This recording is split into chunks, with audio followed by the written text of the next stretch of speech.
Et on est toujours en direct de Pilot au collège Truffaut de Lyon sur Radio Anthropocène dans le cadre du festival à l'école de l'Anthropocène 2024. Merci à toutes, merci à tous de nous écouter. Tous les jours dans l'émission, on s'engage. Oui, on va vous proposer de rencontrer des acteurs qui s'engagent donc sur notre territoire. Et aujourd'hui, on est en compagnie de Charles Delacombe, porte-parole d'Alternatiba Rhône. Merci beaucoup d'être avec nous. Bonjour. Mais avec plaisir, bonjour. Alors Alternatiba, c'est un mouvement citoyen de mobilisation sur le dérèglement climatique. Et donc, on va essayer de revenir ensemble sur la lutte que vous menez contre la pollution aux PFAS, les polluants éternels dans la vallée de la chimie. Alors, les PFAS, ou plutôt les perfluorés, c'est donc une question qu'on a quand même pas mal abondamment évoquée, pardon, je vais y arriver avec les mots, sur Radio Anthropocène. Mais je pense que c'est toujours bien de le rappeler. Qu'est-ce que c'est exactement que ces PFAS ? Ouais, donc effectivement, c'est une problématique qui est beaucoup abordée depuis quelques mois, quelques années, ouais, y compris à l'international. Ça a vraiment explosé l'année dernière. Enfin, il y a eu 2 films qui sont sortis, qui s'appellent Dark Waters, donc sur Netflix, je crois, et une très bonne enquête d'Émilie Rousseau de France 3, Vert de rage. Et donc les PFAS sont des composés chimiques, sont des molécules qu'on appelle des perfluorés. C'est toute une famille de molécules qui ont beaucoup d'applications en chimie, puisqu'elles ont beaucoup de propriétés intéressantes. Elles sont très robustes, elles sont très étanches, elles font plein de choses super, des poêles anti-adhésives, des vêtements étanches. Elles ont vraiment énormément d'applications, y compris dans le textile, dans plein de domaines. Ce qui fait que c'est un peu les favoris de l'industrie. Et le problème, c'est qu'elles ont un peu les défauts de leur qualité. C'est-à-dire, comme elles sont très résistantes, elles vont être très peu biodégradables, voire pas biodégradables du tout. C'est pour ça qu'on les appelle aussi les polluants éternels. En fait, elles mettent des années et des années à se dégrader une fois qu'elles ont été relâchées dans l'environnement. Et aujourd'hui, le problème, c'est qu'on en retrouve un peu partout. Dans la métropole de Lyon, on en a retrouvé dans l'air, dans les sols, dans l'eau, y compris dans le sang des riverains et des riveraines, et même dans le lait maternel, par exemple. Et c'est des choses qui ont des effets extrêmement nocifs sur la santé. Comme à chaque fois qu'on introduit des éléments externes dans notre corps, il peut y avoir des problèmes de fertilité, il peut y avoir des cancers, des malformations infantiles, tout un certain nombre de joyeusetés qu'on préférerait éviter. Et alors pourquoi c'est un sujet qui est apparu sur le devant de la scène assez récemment ? Alors justement parce qu'il y a eu un très bon travail journalistique dessus. En fait, c'est vraiment un sujet qui court depuis des années et des années. Là, nous, on en parle ici à Lyon avec les usines, les sites d'Arkema et de Daikin, mais c'est un problème qui est complètement généralisé. Il y a plusieurs milliers de sites en Europe qui dépassent les normes de rejet, enfin qui font des rejets vraiment toxiques. Il y en a également beaucoup aux États-Unis, il y en a dans le monde entier en fait. Et donc c'est que il y a un moment médiatique qui est arrivé où d'un coup le sujet est sorti et ça a fait tache d'huile, et donc maintenant on en parle et c'est très bien, mais en fait il y a des dommages qui sont faits depuis très très longtemps. Là, si je reviens sur le site d'Arkema, donc à Pierre-Bénite à côté de Lyon, situation lyonnaise, ouais. Voilà, et ben ce site-là, on sait depuis au moins 2008 qu'il y a des rejets qui dépassent des seuils. En 2013, il a été mis en demeure par l'ADREAL, donc un organisme public de surveillance, pour arrêter ces rejets. Évidemment, ils ont fait ce qu'ils pouvaient pour ralentir, parce que ça ne les arrange pas de changer leur process de production. Et puis maintenant que le sujet est un peu sur le devant de la scène, ils ont fini par arrêter certains types de rejets. Il y a également la préfecture qui les a contraints, qui les a menacés sous peine d'amende. Mais le problème, c'est que ce qui se passe à chaque fois dans ce genre d'affaires, c'est que une fois que des citoyens, des citoyennes, des scientifiques engagés se sont mobilisés pour démontrer la toxicité de telle ou telle molécule, de tel ou tel rejet, en fait l'industriel, il modifie un tout petit peu sa formule, il prend sa molécule qui a une longue queue d'atomes de carbone à la fin, et puis il en enlève 2-3, il modifie un petit schéma, ce qui fait que la molécule garde les mêmes propriétés. Elle n'a plus le même nom, donc c'est plus elle qui est interdite, mais elle fait exactement la même chose industriellement et dans le corps humain. C'est un peu comme les chimistes avec les drogues de synthèse. Exactement. Et alors, quelles sont vos revendications sur ces sujets-là ? Nous, on a des revendications qui sont assez simples. Finalement, on fait un peu de l'écologie du bon sens. Aujourd'hui, il y a un processus qui pose problème, c'est ce que je disais juste avant, c'est qu'on a des entreprises qui, parce que leur métier, c'est de produire des choses pour faire de l'argent, qui rejettent des molécules toxiques. Et c'est à charge des citoyens et des citoyennes de prouver que ces rejets toxiques existent, enfin, d'une part que ces rejets existent, et d'autre part que ces rejets sont toxiques.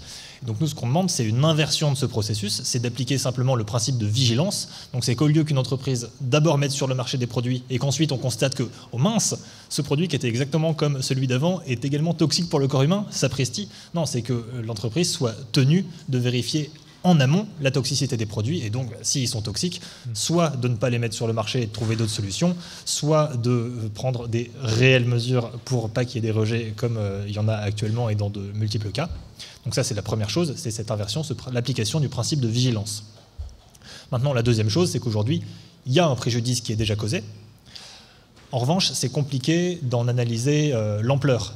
Et donc, actuellement, il y a des citoyens et des citoyennes, des communes qui se mobilisent pour faire des analyses, pour voir à quel point c'est impossible de consommer les légumes qui sont produits dans le coin, c'est impossible de consommer les œufs des jardins. Et donc ça, c'est un peu problématique. Nous, ce qu'on demande, c'est l'application du principe pollueur-payeur. Donc Arkema et Daikin ont rejeté des éléments toxiques un peu partout autour d'eux. En fait, c'est à eux de faire ce qu'il faut pour évaluer le préjudice, de payer des études. Et ensuite, une fois que ce préjudice il est évalué, de faire ce que ces entreprises-là fassent ce qu'elles peuvent pour essayer de le réparer un petit peu. Bon, alors les personnes qui ont déjà des cancers, ça va être compliqué de le réparer, mais à minima, on va pouvoir commencer à en prévenir d'autres.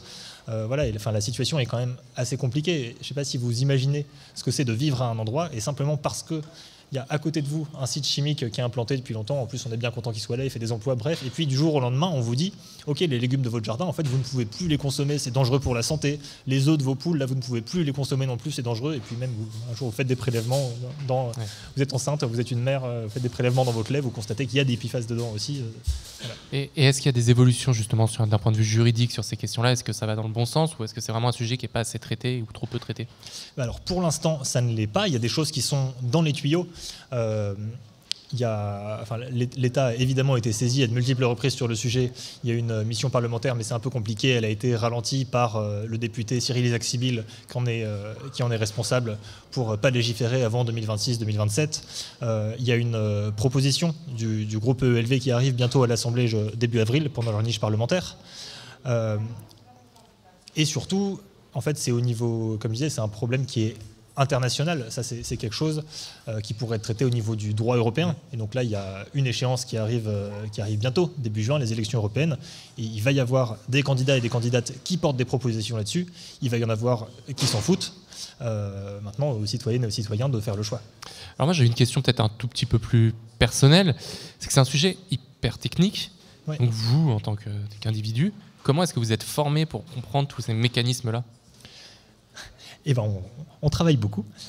Non, plus sérieusement, donc on a des groupes de travail qui se forment. On travaille avec des scientifiques, avec des cabinets d'avocats spécialisés, parce que le droit, les procédures juridiques pour essayer de faire aussi complexe. Ouais. Voilà, c'est un bazar assez incroyable. Je ne l'ai pas dit, mais évidemment, on n'est pas tout seul à Alternative Rhône à bosser sur le sujet. Il y a les procédures en justice, notamment, sont largement chapeautées par l'association Notre Affaire à tous. Il y a plusieurs autres organisations militantes qui sont sur le sujet, Extinction Rebellion, Youth for Climate, on travaille toutes et toutes gentiment ensemble, Greenpeace Lyon aussi, tout ça. Et donc, en fait, ces différentes organisations ont différentes expertises, plusieurs personnes qui travaillent sur certains sujets, qui mettent tout ça en commun. Et donc ensuite, on est en mesure de s'organiser, d'expliquer le sujet un peu plus largement, comme dans des événements comme celui dans lequel on est aujourd'hui. Voilà. Alors, est-ce que vous pouvez revenir en quelques mots sur les actions que vous avez menées et sur celles qui sont prévues dans le futur Alors celles qui sont prévues, évidemment, elles sont confidentielles, donc je ne vais pas pouvoir en parler. C'est terrible.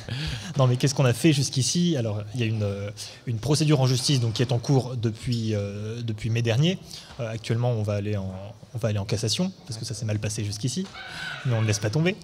On s'est rendu plusieurs fois sur le site d'Arkema en faisant différentes choses. Il y a une fois, on s'est contenté de venir pour rendre visible l'invisible et afficher avec plutôt des pancartes, des dessins au sol, etc., cette pollution. Une autre fois, on est un petit peu monté en puissance, on a bloqué l'entrée pour les salariés pendant un certain temps. Un peu plus récemment, il y a Extinction Rebellion et Youth for Climate qui se sont introduits sur le site. Ce qu'on voit, c'est qu'il y a une espèce de montée en puissance, en fait, et au fur et à mesure que les citoyennes et les citoyens voient que les choses ne bougent pas assez vite et qu'il y a une entreprise qui, pour faire ses profits, continue de nuire à nos vies alors que la situation est claire pour tout le monde, et ben forcément, ça a tendance à agacer un petit peu les gens qui décident de faire des actions de plus en plus coup de poing. Et justement, si on est un citoyen ou une citoyenne et qu'on a envie de s'engager à vos côtés, comment on fait ? Alors donc, sur le sujet d'Epifas, j'en ai touché un mot juste avant, mais donc il y a notamment le fait de voter à des élections. Pour un côté plus militant et pour s'engager dans nos associations, alors nous, à Alternativa Rhône, là, on a plusieurs dates qui arrivent assez vite. Début avril, le 10 avril, on a une formation aux actions de désobéissance civile. Là, le 25, lundi prochain, on a une soirée de présentation et de recrutement où on peut venir pour apprendre un peu les actualités du collectif qui ne se résument pas au PIFAS, heureusement, et pouvoir intégrer un groupe de travail. On essaie d'avoir régulièrement des soirées de présentation publique, de formation pour que les personnes puissent nous rejoindre. Et vraiment, tous les profils sont bienvenus. Il y a toujours beaucoup de choses à faire. Eh bien, Charles Delacombe, un grand merci d'avoir participé à cette émission. C'est moi qui vous remercie. Beaucoup de courage dans votre, dans votre militantisme et dans les actions que vous menez, notamment contre la pollution au PFAS, mais dans tout le reste des actions menées par Alternativa Rhône, qui, je rappelle, est un mouvement citoyen de mobilisation sur le dérèglement climatique. Et la justice sociale. Et la justice sociale, pardon. J'ai oublié ce petit point qui n'est pas si anecdotique que ça. Dans l'émission On s'engage, demain, on se retrouve avec Extinction Rébellion, des collègues à vous. On parlera plutôt de l'eau, parce que demain, c'est la journée mondiale de l'eau. Mais tout de suite, sur Radio Anthropocène, on continue avec Demain la santé. Et Damien Rondepierre s'intéressera au cas des punaises de lit. Tout de suite, on fait d'abord une petite pause musicale. Bonne soirée à toutes et à tous sur Radio Anthropocène. Radio Anthropocène. À l'écoute du changement global.